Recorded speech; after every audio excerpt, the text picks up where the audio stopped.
Seguimos con nuestra clase de Teología Sistemática 1.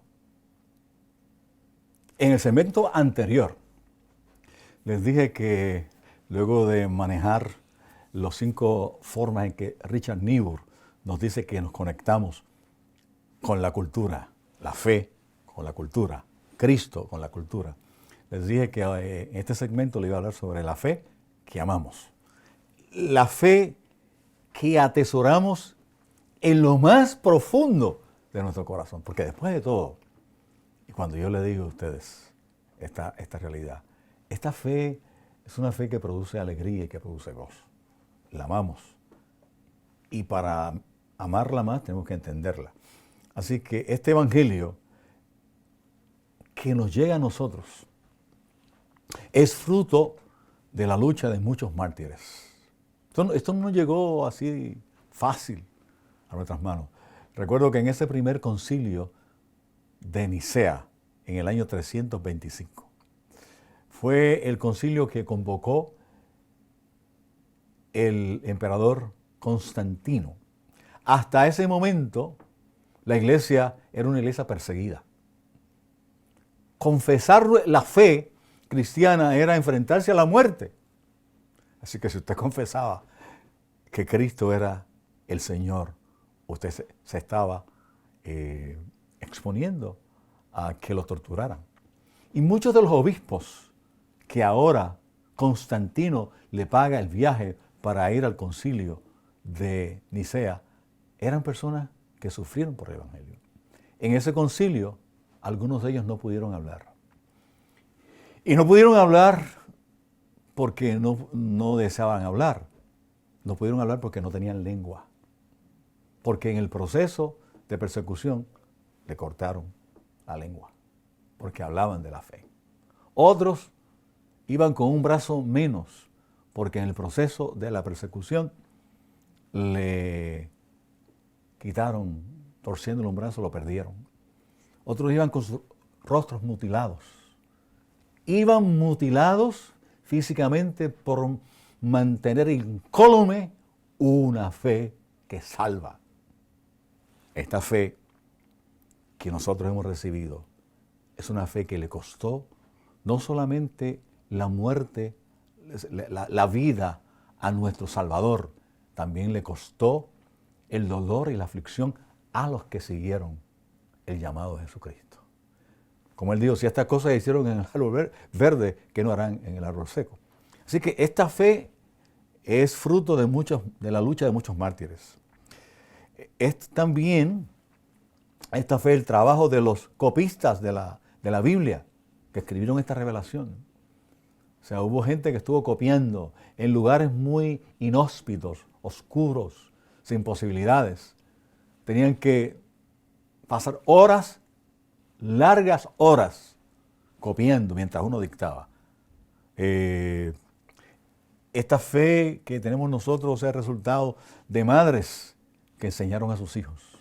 Como bien Pablo le dice a Timoteo, la fe que estuvo en tu madre y en tu abuela, que te enseñaron, tú también esta fe tienes que enseñársela a otros.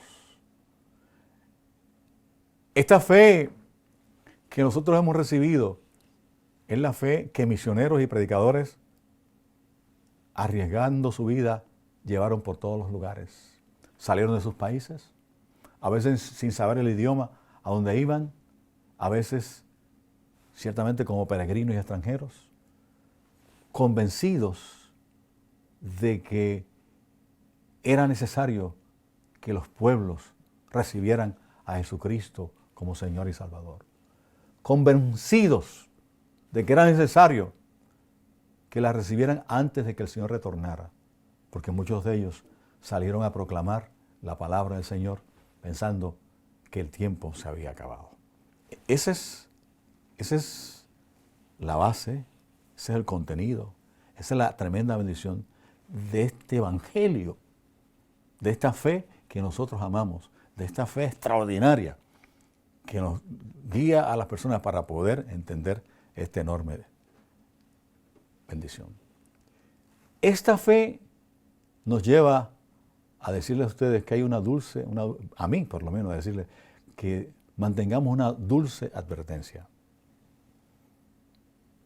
Y es la siguiente, cuando hablamos de esta teología que estamos estudiando juntos. Aunque su contenido puede ser correcto, la teología fracasa si no es un himno de alabanza a Dios. Espero que me hayan escuchado bien. Esta fe que nosotros tenemos, por más que pensemos que estamos en el lado correcto, si esta fe no se convierte en un himno de alabanza a Dios, es una fe fracasada.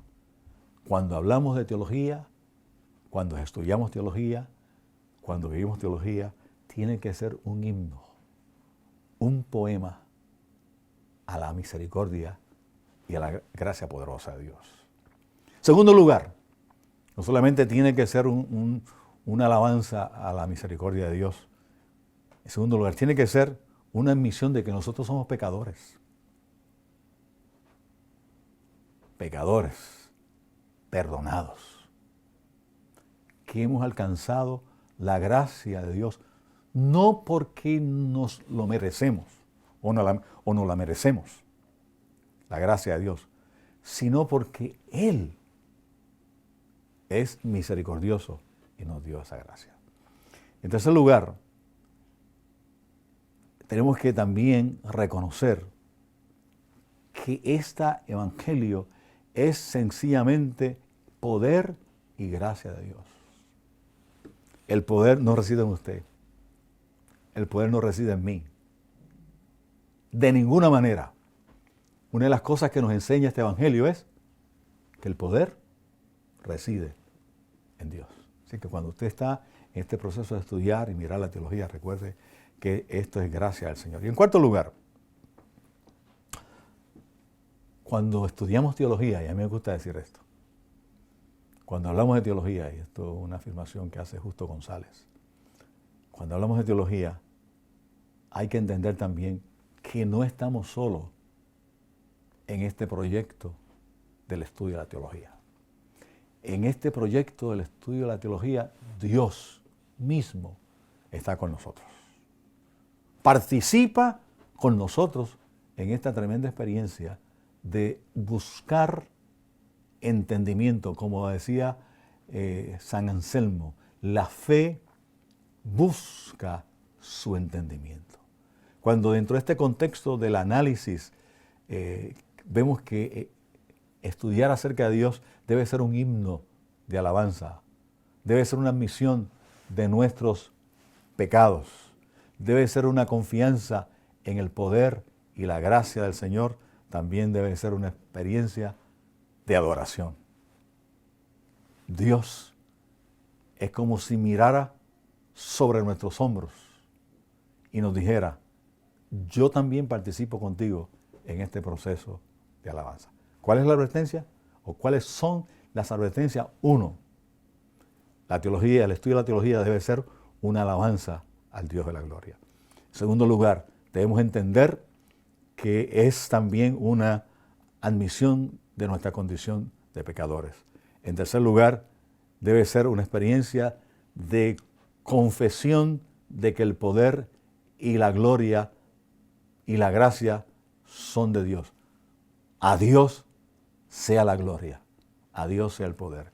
Y en cuarto lugar, que en esta experiencia de buscar al Señor con nosotros, de igual manera, Dios está en medio nuestro en la experiencia de vivir este momento interesante.